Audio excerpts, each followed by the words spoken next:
Esse sou eu, na Colômbia, sem saber se, quando, por quanto ou como eu ia voltar para casa. Talvez você esteja se perguntando como que eu vim parar nessa situação. Essa é uma história sobre como o sistema impede pessoas bem intencionadas de fazerem coisas e como isso pode trazer consequências absurdas. De outubro para novembro de 2019 foi o evento Interaction Latin America, ou ILA, o maior evento de design de interação da América Latina. O evento, nesse ano, se passou em Medellín, e eu e uma amiga, a maravilhosa Thaís Falabella, conseguimos trabalhos aprovados para apresentação no evento. Tá.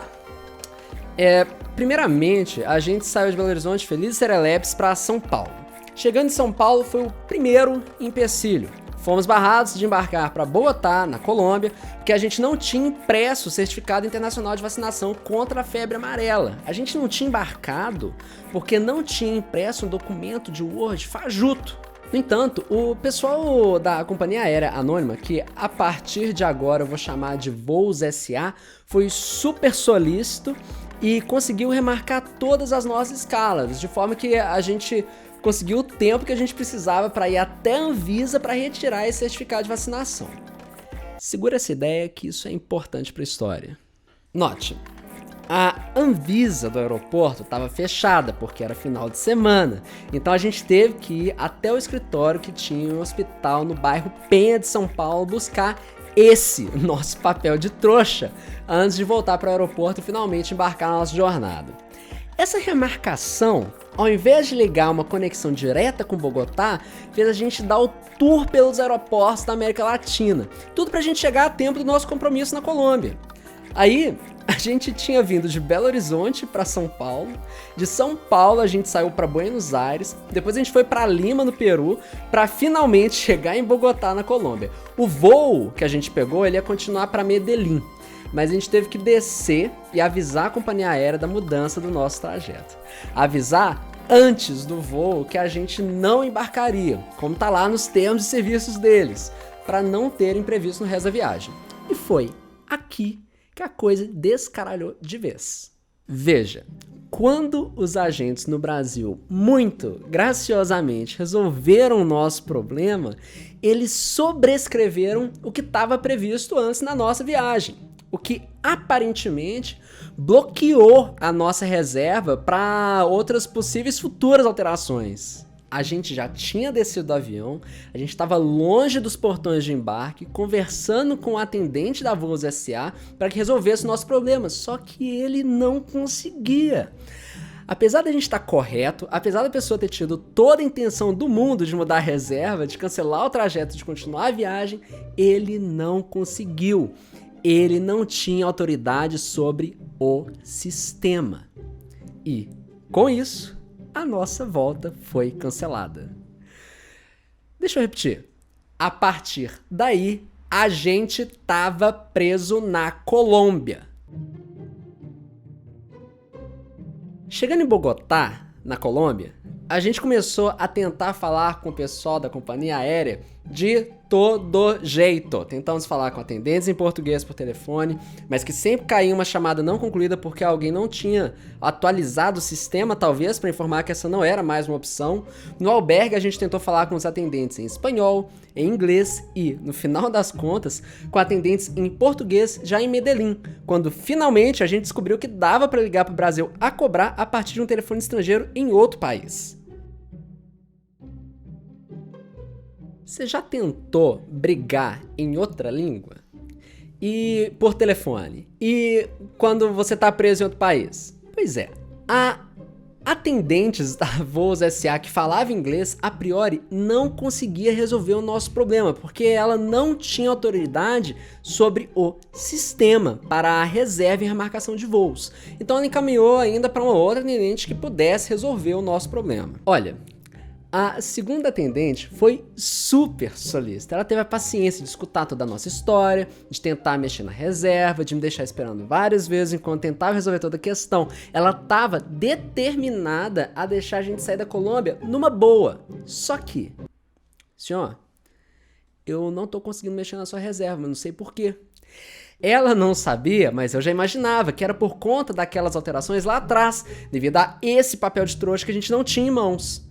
Olha, ela não tinha autoridade sobre o sistema, e nisso ela teve que abrir um chamado para o qual a gente teria resposta só dentro de 48 horas. Claro, com meu inglês um pouco agarrado para o telefone, com a dificuldade de explicar a situação complexa, 48 horas depois a gente teve as viagens de retorno negadas, devido a razões que não faziam parte do nosso problema atual.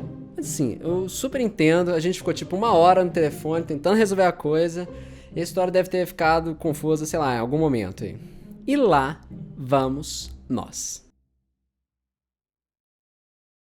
Em Medellín, quando a gente finalmente conseguiu falar com atendentes em português, a partir de uma super gambiarra de ligar a cobrar para o país de origem a partir de um telefone da Anatel, finalmente a gente conseguiu explicar a nossa situação com clareza para alguém que de fato entendia a nossa língua, a nossa cultura, a nossa bagagem.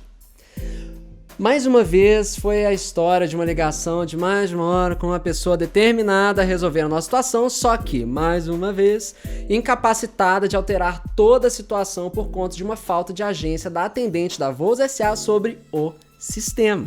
Ela disse que, no sistema, quando abrimos o chamado com os atendentes anglófonos, a gente tinha tirado qualquer autoridade da agência do pessoal do Brasil para realizar alterações. A gente teria de discutir a situação no tete-a-tete, no guichê da Voos SA, no aeroporto de Medellín, com todas as dificuldades de língua e de conversa. Tudo isso porque somente eles teriam, talvez, autoridade para sobrescrever as decisões que já tinham sido tomadas no sistema.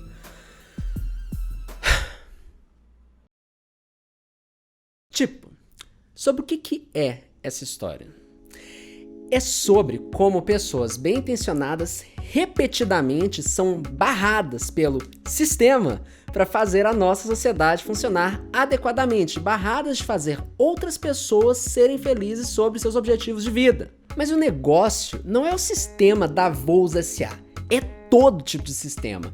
São os sistemas da nossa vida, da nossa sociedade, sistemas implícitos ou explícitos que regem as relações humanas à distância e despessoalizam decisões tomadas todo dia e toda hora. E o que é o sistema? O sistema é essa estrutura humana, criada por humanos para a ordenação de desafios complexos dentro desse mundo hiperconectado que a gente tem hoje. É um desafio logístico humano enorme fazer qualquer máquina funcionar em um nível tão pervasivo em diferentes culturas, formas de pensar, formas de agir, formas de falar e de ser. É um desafio que é louvável que seja atacado. Mas esse desafio não é só da Voos SA, é também dessa coisa que a gente entende como nossa sociedade globalizada. E nisso, sabe o que é o sistema? O sistema é essa coisa estrutural, entranhada, que não consegue ser combatida diretamente por mais bem intencionadas que sejam as pessoas operando nele. Aqui o sistema é literalmente a intranet da Voos SA. Mas o sistema é também toda a estrutura subliminar de poder e autoridades que vemos no nosso mundo e dia a dia. Essa estrutura de intranet é só uma manifestação dessa mesma lógica. E aqui, não é só com boas intenções que você derruba o sistema que está impedindo a coisa de funcionar direito. Não é só com pessoas bem intencionadas que um sistema de opressão sistemática, estrutural, machista, racista, excludente de qualquer forma que for, deixa de existir e deixa de atuar nas relações econômicas e sociais da nossa vida. Um sistema que dita quem pode e quem não pode fazer e ser em nossa sociedade. Um sistema intangível, mas um sistema de poderes muito consolidados e inabaláveis. A coisa muda um pouco de figura quando a gente entende que a gente é o sistema. A gente tem mania de achar que o sistema é essa coisa imutável, mas esse sistema foi feito por humanos e é composto por humanos que decidem respeitá-lo. No entanto, essa visão castrante nos imobiliza do poder de mudar o sistema, e com isso muita coisa ruim acontece. Esse problema de sistema é um problema de design. É um problema de projeto sobre como as coisas funcionam e para quem. É sobre como nós estabelecemos e consolidamos essas regras que vão ditar os proformes de como, quem deve agir e como em cada situação. É um problema de design que a gente tem que bater de frente, com o desenho de novas políticas públicas que sabotem essa estrutura toda e introjetem mais inclusão na conversa pública. Que a gente tem que bater de frente a partir da forma como pressionamos governantes e empresas a liquidar ou ao menos alterar esse sistema e a torná-lo mais sensível e adequado às novas diversidades e pressões atuais. A gente tem que dar autoridade de sobrescrever o sistema para as pessoas que precisam desse tipo de agência, para as pessoas que estão na ponta, vendo de frente o problema de pessoas reais no mundo real.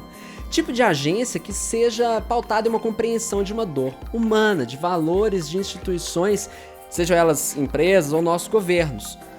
Em suma, uma agência que seja capaz de sobrescrever o sistema com base em valores mais humanos.